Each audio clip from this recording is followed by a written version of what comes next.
Bismillahirrahmanirrahim. I am Zain and you are watching Techpedia by Zain. If you are a laptop और computer user, चाहे वो आप किसी company के लिए जॉब कर रहे हो, चाहे आप किसी ऑफिस में काम कर रहे हो या एज अ फ्रीलांसर काम कर रहे हो, तो आप मस्ट MS वर्ड का बहुत ज़्यादा यूज़ कर रहे होंगे because MS word is a frequently used software जो आप डॉक्यूमेंट्स लिखते हैं, असाइनमेंट लिखते हैं, डिफरेंट टाइप्स ऑफ वर्क लोग करते हैं।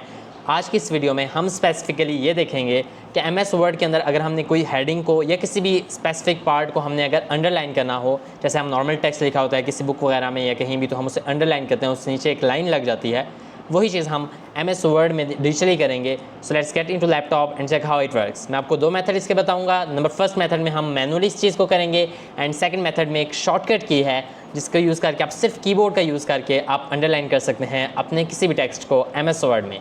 सो let's get into laptop and check how it work. Right now अभी मैंने क्रोम ओपन किया हुआ है और यहाँ पर मैंने एक MS वर्ड में डॉक्यूमेंट ओपन किया हुआ है, the rise of artificial intelligence, जिसका हेडिंग है, टॉपिक है, और इसके ऊपर मैंने 4 पैराग्राफ्स लिखे हुए हैं। हर पैराग्राफ की मैंने एक अलग हेडिंग दी हुई है। ओके, सो अब मुझे यहाँ पर क्या करना है, मुझे अपने इस टेक्स्ट को अंडरलाइन करना है। तो यहाँ पर मैं अपनी जो आर्टिफिशियल इंटेलिजेंस है टेक्स्ट में, इस चीज़ को यहाँ से लेकर यहाँ तक को, और जो बाकी मेरी हेडिंग्स हैं उन सबको मैं अंडरलाइन करना चाहूँगा ताकि थोड़ा सा वो डिफरेंट लगे मेरे नॉर्मल टेक्स्ट से। तो मैं इसे यहाँ पर फर्स्ट ऑफ ऑल एक मैनुअल तरीका आपको बताऊँगा, देन आपको मैं शॉर्टकट की से किस तरह हम इस चीज़ को करेंगे वो बताऊँगा। तो फर्स्ट ऑफ ऑल हम यहाँ पर अपने सिलेक्टेड टेक्स्ट को यहाँ पर सिलेक्ट कर लेंगे, देन आप सिंपली यहाँ से भी सिंपली क्लिक करोगे तो हो जाएगा, या फिर आप यहाँ पर जो ये बटन है, यहाँ पर ये टैब है, इसके ऊपर क्लिक करोगे तो ये आपका यहाँ पर अंडरलाइन हो जाएगा आपका टेक्स्ट। ओके, अब आप देख सकते हो कि थोड़ा सा डिफरेंट लग रहा है एक नॉर्मल टेक्स्ट से, थोड़ा सा अप और हेडिंग बोल्ड कर सकते हो आप, इटैलिसाइज कर सकते हो इसे, ठीक है।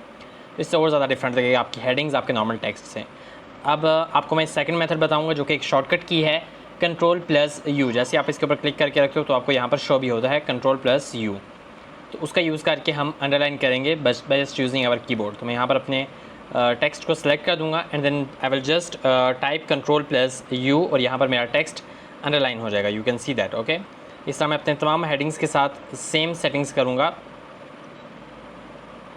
और इस तरह मैं अपने टेक्स्ट को बहुत ईजी तरीके से अंडरलाइन कर सकता हूँ जस्ट बाय यूजिंग कीबोर्ड, और मैनुअली भी आप कर सकते हैं। I hope so you like this tutorial. Thank you for watching and subscribe for such amazing tutorial. If you find this video helpful, don't forget to like, share and subscribe our channel for more such videos. See you in the next video.